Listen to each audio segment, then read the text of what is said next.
Hello, everybody. Let's get going. It's Wednesday. For those of you that don't know, it's Wednesday today. So there's just a reminder. Thanks to Brandon Bailey for standing in for me for the last couple of days. Very kind of him.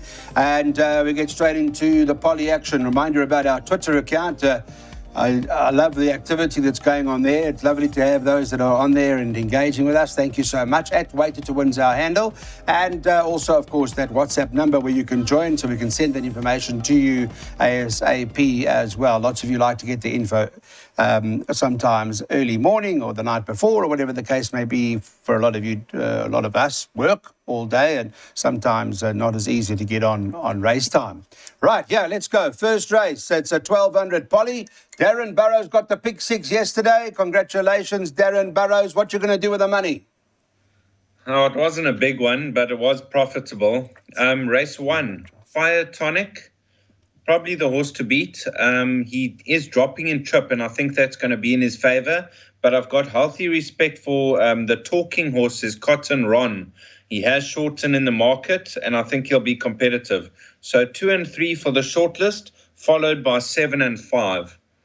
All right, thank you for that. So we got that information out of Darren. You got the bipod. What you going to do with the money? Unit Trust. Unit Trust, eh? Yeah. You and Darren Burrows on the same page. Very nice. All right, it's called Horse Racing Unit Trusts, in case you don't know. Just search it. Horse Racing Unit Trust. Put the money in there. All right, Fire Tonic, what's the story with your... Clyde, take note, this first race is a maiden handicap. So if he does win, he's going to have to do it the hard way by giving weight all around.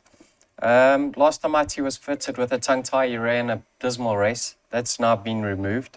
Penultimate start on the Poly track. We saw Action Time frank that form line. It appears as if he's got enough pace to not be concerned about the drop in trip. So respect for number 2, Fire Tonic. Number 3, Cotton Ron. Now, there's not much separating himself in the 4 Olympic standard on the Lord Edward run. But I think Cotton Ron has improved with the blinkers. And take note, the blinkers now go on number 4 Olympic standard. So in order 2, 3 and 4. Okay, 2, 3, 4 from Daryl Marie's side. It's a bipod. So let's get the bipod on quickly. It's a Daryl Marie bipod. He's been in form with him. So let's take note of that. 2 and 3. He's bankering 3 in the second leg of the bipod. That's going to be Sky Cafe. Then 3, 6, 9 and 10. 1, 7, 8 by 1, 5, 7. By 1, 2, 3, 6. It's exactly 10 o'clock this morning as I speak to you. That's the time we're recording the show for today, and that's a 288 Rand earn. Right, on to the second race now. This is over the 14 on the Poly, and at the moment, this horse, Stealth Attack, is top of the boards, is trading at around 13 to 10 favourite at 10 this morning. Sky Cafe, we did hear earlier that, we saw through bipods that this is the bipod banker for Wendy Whitehead. Calvin Habib has been booting them home, so the form's good. Well, it's always good when you're in good form, and it helps a lot. Darren Burrows, a 2-horse race, or are you depending on one of the two? I actually like the horse Sky Cafe. That is my first choice. So over your favourite Stealth Attack. Now, Sky Cafe ran third behind Rock and Roll Girl. I thought that form line's holding up nicely. And last time out, beaten by Princess Joe, who could be anything. She won very comfortably. So from a good draw, Sky Cafe, the horse to beat over Stealth Attack. And then include Vermicelli, number 5. She was 6 lengths off Rock and Roll Girl, so she was behind Sky Cafe, but that was over 1,000 meters, and she's by Ideal World. You can expect improvement. Well, it's sounding like we can depend on Sky Cafe. Also, your first choice. I know it's your first because you've banked it. Still good? Yeah, I think she'll start close to favourite come race time. Clyde, she was also for 5 months. 2 decent efforts since then, and now she's having a peak start. Last time out beyond Princess Joe, they were well clear of the third place horse, I think 8 lengths. So she has placed on the Poly track previously. I think she's the one to beat. Stealth Attack, I actually fancied her quite strongly last time out. I thought she'd appreciate the step up in trip. She ran a fair race. She's coming back a furlong in distance. That form line has been franked with Sayalita, Ideal Gift, and another one winning from there indirectly is Lucia Popova or something like that, Clyde. You can never ignore Alison Wright and Keegan DeMello. Yeah. I think she is average. but this isn't the strongest of lineup. So I'm happy bunkering Sky Cafe. It's interesting the form with Stealth Attack has worked out very well, but the boys, although it has worked out, believe that the market is likely to switch and that Sky Cafe may end up starting favourite. So, interesting. Let's see what the story is here. We've got a place accumulator for you. Here's Daryl Marie's BA. I'll put it up for you. He's bankering the 3 by 3, 6, 9, 10, by 1, 7, 8, by 1, 5, 7, by 1 and 3, by 2 and 6, by 2, 4 and 6. And that's a 432 Rand place accumulator per.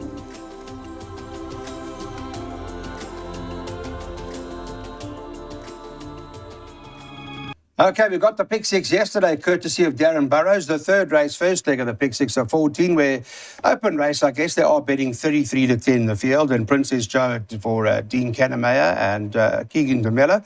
They top the boards. Darren, I'll come straight to you so you can give us some sort of summary as to how you see the opening leg of this Pick Six. I think it's a tricky race. I actually have preference for Mvulazana. Now, last time out, she didn't see out the mile. She's a lovely chestnut with a big action, and I'm hoping that they're allowed to use her stride from a one draw. Lady Macbeth finished right on her heels behind Lady Serena. So 1 and 3 have to go in. Lunar Eclipse has to go in. And Princess Joe won a really good race last time out and has to also go into your play. All right, so there are a few in this race that need to go in. I think we understood that from the outset that it was always going to be an open race. Anything that you've spotted or? There is a equipment change. Number 3 is now Blinker Strike. Lady Macbeth. Lady Macbeth, yeah. Clyde, I think there's going to be a decent pace on over here with the likes of Princess Joe and Lunar Eclipse pushing forward. So I think it will be an honest run race. With regards to number 10, Kingsmead Crystal. Now there is a comment from the syndicate. She hasn't reached her limit yet and is expected to be competitive. I like her. I think she's certainly on the upgrade since getting her act together at the pens. She used to always play up and exert too much energy before the race was actually run. So wouldn't be surprised to see her notch up another victory. Have a look at number 6 of here, Clyde. Made in France. Now she's having a peak run for the Dixon Yard. Look at the apprentice. He's certainly worth his claim currently. Kachedi minus 2.5. She's only got 49.5 to shoulder, having her peak run. So I think she'll be right there at the finish. Respect for Princess Joe. Let's see if Sky Cafe franks that form in the previous race. But I think 3, 6, 9, and 10 are the ones I'd like to focus on over here. Okay. All right, we'll put them all into the play. Now, what's interesting is they've backed Princess Joe. I think it's the only horse they've backed in the race from 7 to 2 into 33 to 10 at 10 o'clock this morning. Rested drifting. You'll see Sky Cafe had won earlier. They were 10 lengths ahead of the third horse, and maybe that does support the weight behind Princess Joe and making that harder to beat. However, the boys are saying it's open, so we're going to respect what their opinion is. Pick 6, can we do it 2 in a row? Let's see. Darren Burrows has got a pick 6 for us. He's going wider than what he spoke about, so 1, 3, 4, 6, 9, 10 by 1, 5, 7, 8 by 1, 2, 5, 6, 7, 8 by 1, 2, 3, 4, 5, 6. He's bankering the 2 action stations today in that the second last leg. It's a 4-1 shot from the left stable. They've been in pretty good form, and at the back just 2 and 6.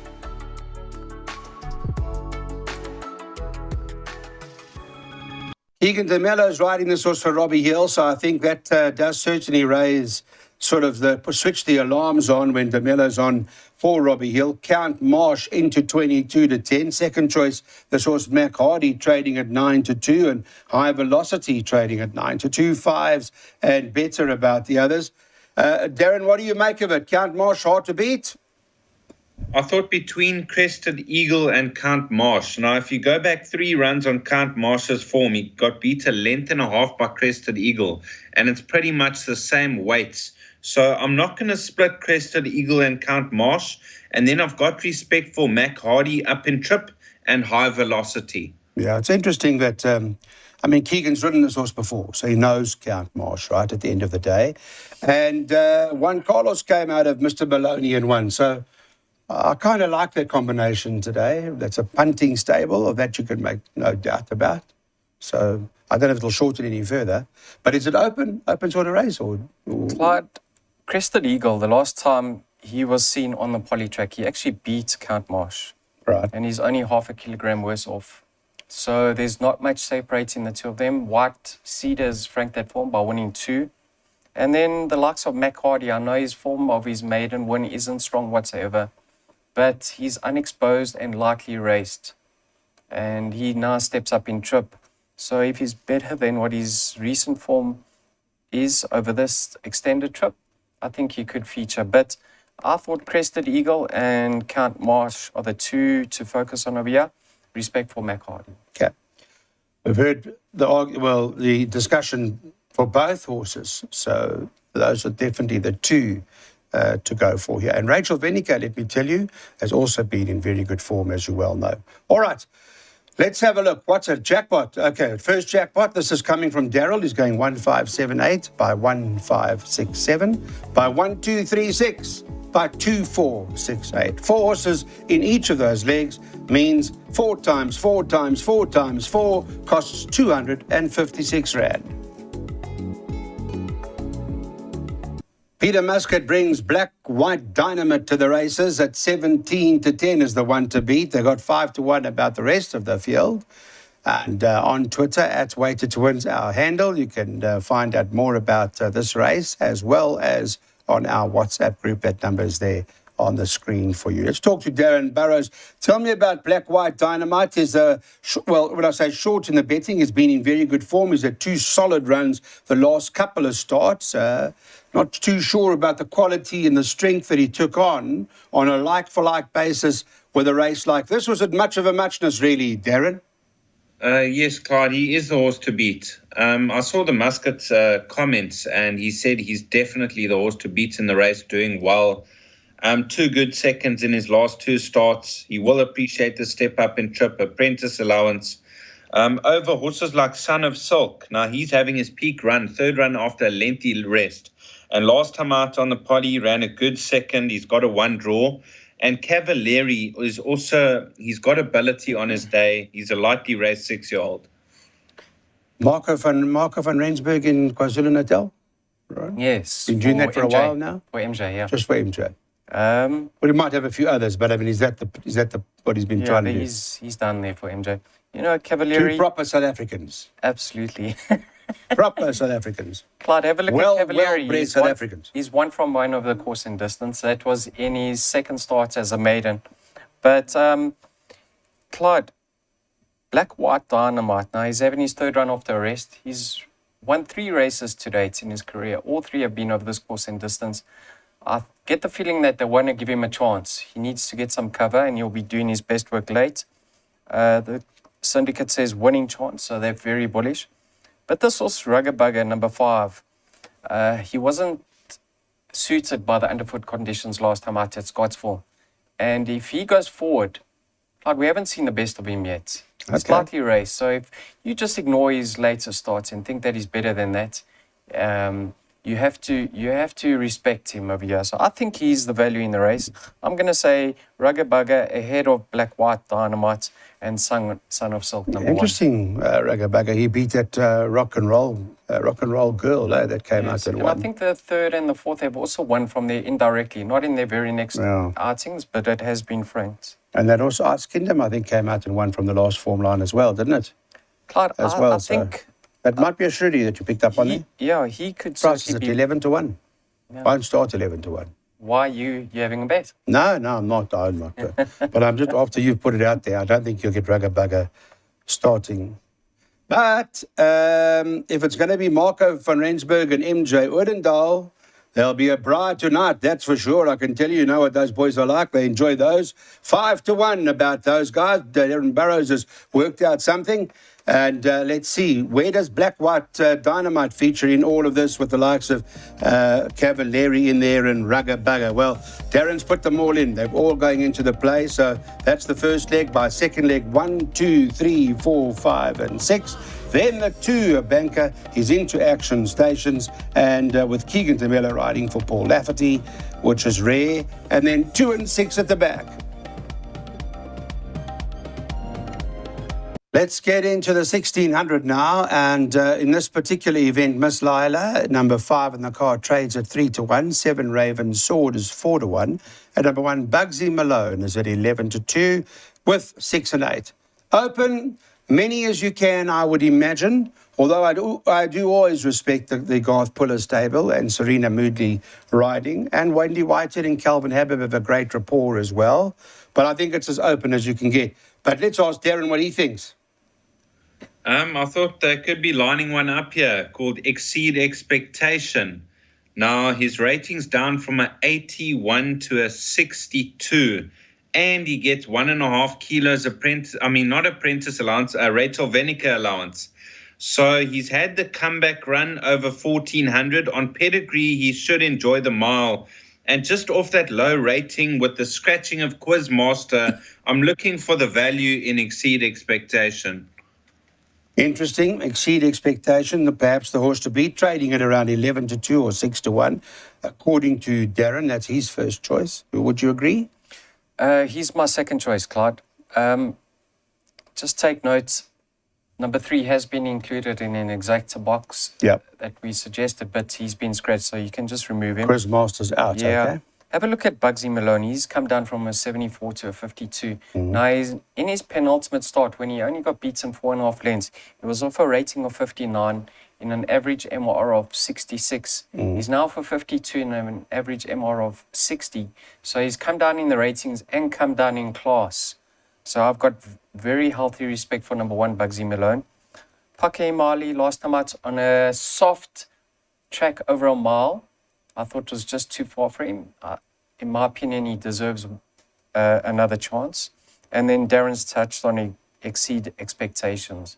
So for me, 1, 6, and 2. Raven Sword, you give a chance to? Any chance? What do you make of it? Well, if he wins, I'm going out, Clyde. So. You haven't got it in, sorry. No. Beg your pardon. Just looked like the form had... you left out the second favourite. Yes, and I think, who's the favourite? Miss Lila. Yeah, I've left her out as well. Sure. So, Daryl Marie, what do they call it when you lay them? No, that's when you back 2 in a race. That's Dutching. No. When you lay this one, it's called Lay of the Day. The Bismarck. Okay. When they sink them. The Bismarck of the day, 5 and 7 for Daryl. Well, I'm not so sure about that. But let's put the slides up. Here we go. This is what they look like. Daryl Marie says 1, 2, 3, and 6. He wasn't joking. He's left out the top 2.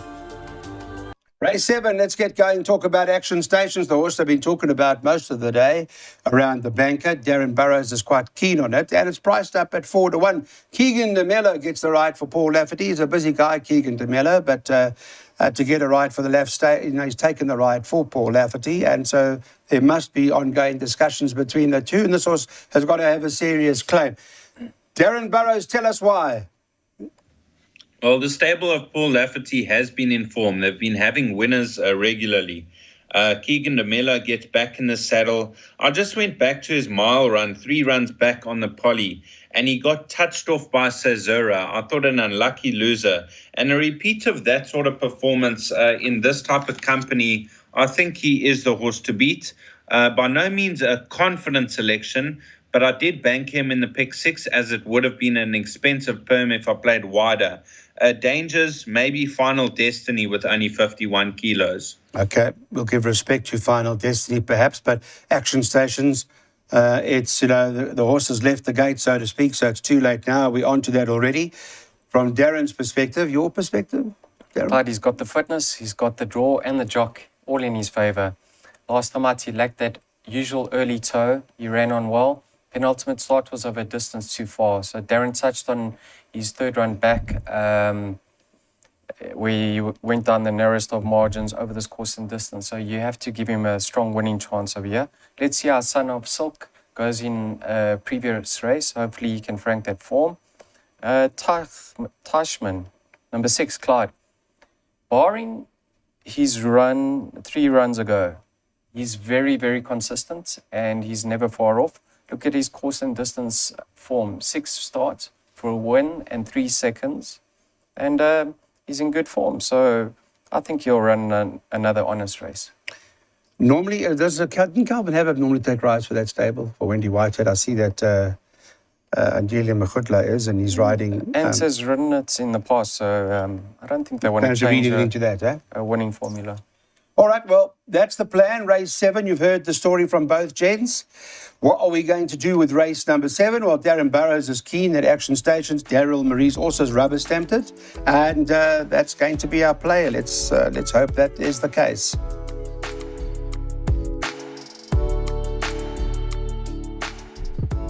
We're on to the last, and it goes over 1,900 metres. We're straight up tops the boards. They bet almost 5-1 the field. 6 straight up, Sean Veal and Duncan Hells, 5-1. 2 Question Master is at 5-1. 9 Fever is trading at around 7-1. So is the 12 horse Lucretius. 8-1 about Giuseppe Song. It's a kind of race, Darren, there where you really want to have as many as you can if you're running in the pick 6 of the last leg. Yes, I actually like this horse, Question Master. I think he was trading at 7 or 8-1. Now, there was a change of tactics last time out, and they dropped him in, and he absolutely took off down the inside to beat Rodriguez.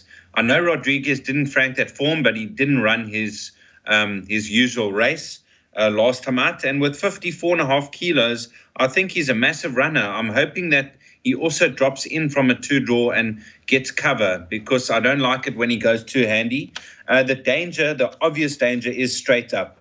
His form is very good of late, and he has to be the main threat to Question Master. Okay. That's the wrap-up from Darren's side. Yours, Daryl?